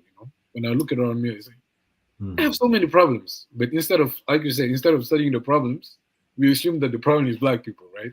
Exactly. Instead of that's the problem. Yeah. We really appreciate your work, your teachings, and we hope to have you back very soon on Black Point Media and also other platforms in French, because I'm your official translator. You know that, right? Hey, I appreciate. I'm humbled by it. That's why I say, brother. Like these are dreams I never thought. I write because I figured one day after I die, some young person in a dusty basement will say, "I'm interested in this guy." It's incredibly humbling, given where I come from, that my work resonates with so many people around the world. It's truly humbling, and I'm certainly grateful for that. Thank you, Professor Kerr. Thank you. No, so my thank daughter you. is knocking at the door now, saying like, Isaac has to close it up. I understand. I think mine's coming up the elevator. But thank y'all so much for this conversation. Thank you. We'll see you. Thank you so much, Dr. Curry. All right, you guys. That was a pretty dope conversation. I know we're pressed for time. So I don't know if anybody has any last remarks. I just want to say thank you, Buna, for requesting that, locking that in and locking in potential conversations. Yeah, that was such a dope conversation. I know that I think Buna has to dip as I thought you were. Yeah, I'll have to leave because my daughter is in the room and okay. No problem. To the viewers, I want to say thank you. So. I guess I'll have to leave. But we almost done. So. Yeah, right. We're thank you for the conversation. So I'll see you tomorrow, guys. So tomorrow we'll have Mighty Gabby, hopefully one of the most favorite singers of Barbados. So looking forward to having him on the show and looking forward to seeing you guys tomorrow. For those who will be on the show, I know Fernando will not be, so will be a great show. Make sure you shout me out, Buna. Yeah, as always. He's All right. shouting you right now as not being there. All right. See you later. All right. See you All later, right. Buddha. All right, you guys. How you feeling about that show? We got 2 minutes. I think, like you said, it's a great conversation. I think it's a conversation that's needed. I definitely agree. We know the state of Black studies is in crisis, and it's come a long way from where you're supposed to be. From the inception and what the goal was. And we have decisions to make at this moment, but it takes us talking about these things and like he's saying, having the space for us to like work through dialogue and plurality of ideas in order for us to be able to create the future that we want, that we know we need. Yeah, no doubt. I think it was a great conversation. Professor Curry is extremely bright, and I think when he talked about the way people reject facts, it is crazy. The way we all witness it, we see how people reject facts so much constantly, and that just also shows the apparatus that is the propaganda, the apparatus of propaganda that's going around. People are just accepting certain things, even when other facts are in their face, they just reject the facts and believe something else. So, yeah, that was definitely a great one. And like Buna said, and like we all said, we're looking forward to having another conversation with Professor Curry. That would be great. Yeah. With that being said, I want to say thank you to Natasha. Thank you to Fernando. Thank you to the viewers who have tuned into the Rise Up morning show and continue to do so. And Buna, since Buna dipped early, and we know Ikemba's somewhere in the grapevine, or at least we can hear him. But yeah, we will see you guys tomorrow. Again, tune in Tuesday through Friday, the Rise Up morning show on Black Power Media. Reloaded, mind you, reloaded. I think we got copyrighted for that also, Scarface. Oh yeah. Did we? I think we did. I gotta ask Kalanji. Also, like, share, subscribe, and hit the bell. I think I got those. Right. And our Patreon right here, support at patreon.com/Black Power Media Reloaded. And so much needed. Again, we will see you guys tomorrow, but most importantly, rise up. Rise up. Rise up. Sometimes the riot is a quiet one. Well, the battle is to love yourself and function in society where voices of reason are muted by anxiety, like gaining notoriety is selling your soul. So we tend to go no deeper than the shallow water level, trying to keep us overhead in the face of all the slurs and the stares, mentally frozen, paralyzed by fear of failure and success. So we lock, stock, barrel, running while it's crumbling. All these towers and they're babbling, but the baby's in the bath and the stash under the bed. On my head, spinning from the circles and the puppets and the strings that they pull. Then we move. Reactionary warfare never produces winners on the field. Feeble and foolish. What tools and what weapons are we using? We need some new ones. Real revolution. It's real solutions. Well, we've taken on the ways of the ones who conquer with their guns and religion and division. Got my inner me looking like my enemy. Real revolution. Well, my inner me really a mirror for the galaxy. New time, brand new paradigms, new contracts to sign. They thought that this would all be televised, though it's happening right before our very eyes. It's on the inside, with their guns cocked. When that rock drops, standing on the rooftop, praying that the mountaintop can live inside the valley. People tell me the reward is somewhere off in heaven, like heaven's only in the sky. Like chariots are swinging, like God is something separate from yourself, from your wealth, from your lover, from your neighbor. Oh, your savior is coming in your own name, coming with the face the same. Real revolution. It's real solutions. where we've taken on the ways of the ones who conquer with their guns and religion and division. Got my inner me looking like my enemy. Real revolution, where my